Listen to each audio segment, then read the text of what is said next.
Pilipinas, una sa ating mga balita. Kahindik-hindik na pagkamatay ang sinapit ng isang pedestrian matapos itong masagasaan at magulungan ng dalawang sasakyan sa Antipolo City. Ang biktima bumili lang ng pandesal ilang sandali bago itong ma-hit and run. Una sa balitang yan si Edniel Parosa.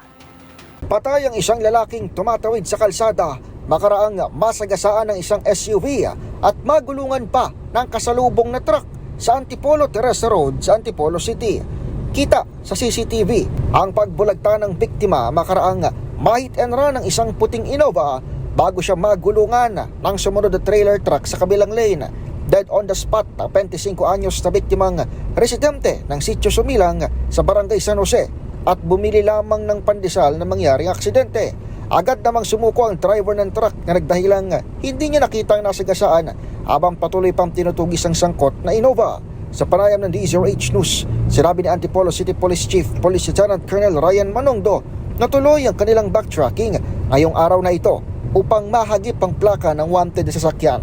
Pinakawalan naman ang truck driver matapos makaareglo ang pamilya ng biktima. Hindi niya nakita at parang it's a freak accident. Tangkap naman po ng pamilya. So, I believe na na-range po sila kaya na-release na natin yung truck driver. Pero we are in search, no? We are in search for the driver po ng Innova. Para sa MBC TV Network News, ito si Edniel Parosa ng DZRH. Una sa Pilipinas, una sa Pilipino.